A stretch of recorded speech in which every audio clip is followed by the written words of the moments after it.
Hi everyone, my name's Barry Larsen from Optimised Performance Development Group, and right now you're watching Awesome 5.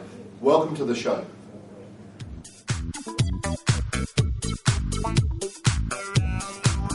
Hi and welcome to Awesome 5, your online youth and disability magazine. My name's Jade and today we're speaking to Barry Larsen, former chef de mission for the New Zealand Youth Olympic team and founder of Optimised PDG. Barry, Optimised, tell us about your company and what it is you do. Yes, Jade, Optimised is a company that focus on developing the performance of people. If you're talking about excellence in anything, it's about the processes that people use and about the quality of the people. So at Optimised, we really hone in on the people skills and the way they communicate, the way they get things done, and the way they interact with each other. In terms of your work with youth, could you talk to us about that? Yes, for youth work is a main feature of the Optimised programs. For about 8 years I ran the national program for Triathlon New Zealand, developing youth. And the issue around that was that you could only impact on a small number of people in any given time frame. From that, I with a colleague wrote a youth leadership program, which is a holistic program really about getting young people to think about where they may want to end. The old adage that if you don't know where you're going, you will end up somewhere, but it may not be where you want it to be. Can you tell us about young people and goal setting and what the common issues are for young people? Yeah, that's a good question you raised, because I do a lot of thinking around goal setting and ponder why at times the traditional goal setting matrix doesn't work for people.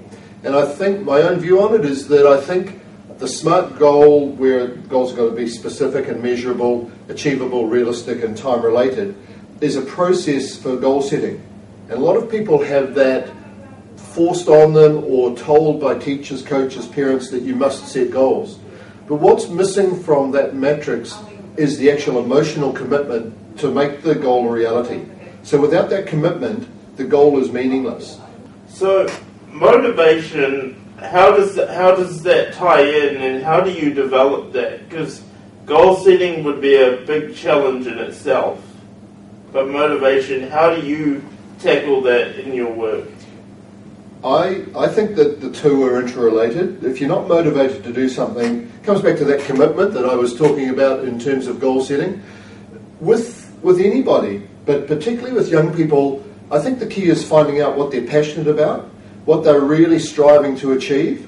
And once you can hit on with a young person what they're passionate about, what gets them out of bed in the morning, then everything else flows off that. Their time management, their balance, their ability to cope, their resiliency, their mental toughness, it all hangs off what gets them out of bed in the morning.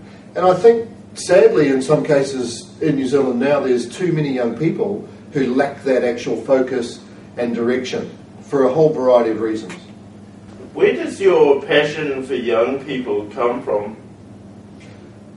Well, I'm still young myself, of course, but I don't know. I just find the energy that young people have and the enthusiasm that they bring to workshops is different than what I see in adult workshops. So we have a lot of fun, we have a lot of laughs, and it's great seeing young people develop. Tell us about your work with the Voyager Leadership Program and how that came about. Yeah, that was an exciting thing we did last year, because I had done a little bit of work with Cameron at the Yes Centre through the Carabiner program, and then we got talking and decided that wouldn't it be neat to integrate a youth leadership program with able-bodied people, combining with people with disabilities, young people. And so we did a program as part of the Voyager leadership program in December, where it was a full-on 2-day workshop, and we had, I think it was 16 to 18 young people there across all sections of the community, and it was really great to see the interaction between those with disabilities and those without, and the way it all came together and the sharing of ideas. So it's a model that we are actually keen to continue and to perhaps grow around New Zealand, because it's got great scope integrating people. So I understand you have a background in elite sport. How does that tie in with the work that you're doing now? I'd always had a dream to be an All Black. That never happened.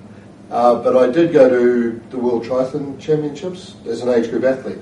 And from that, I developed as a coach within triathlon. So at a level where I went to World Championships as a coach manager for the elite New Zealand team. And then from there, I was fortunate to get a job as the chef de mission for the New Zealand Youth, Olympic and Commonwealth Games teams. So for that, I went to India, to Pune with Daniel Loda in 2008, and in 2009 to the Sydney Youth Olympic Festival. And during that time, just hanging around with people like Mahi Drysdale, Daniel Loda, you learn just so much. And the interesting thing is that the attributes that make these people successful in sport can be carried over just to normal life and to business. So everything sort of wraps into a tidy package for me. All right.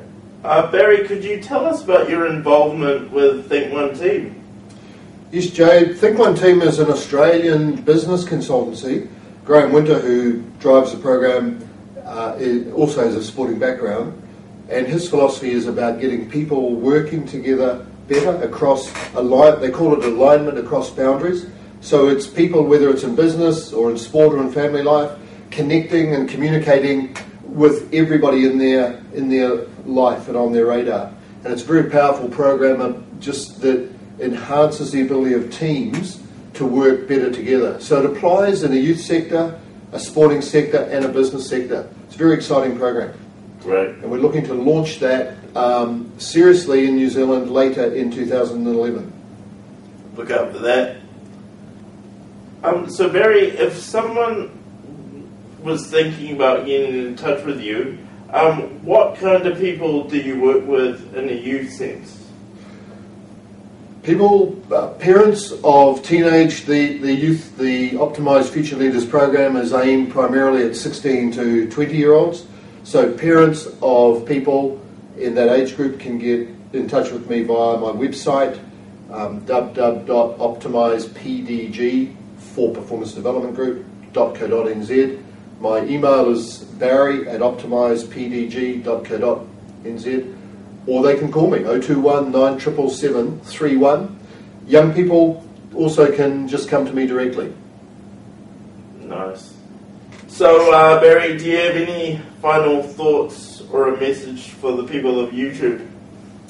Yeah, my message, I guess, for today, particularly with youth in mind, is to strive to control your own destiny, because if you don't, somebody else will, and it may be to your disadvantage.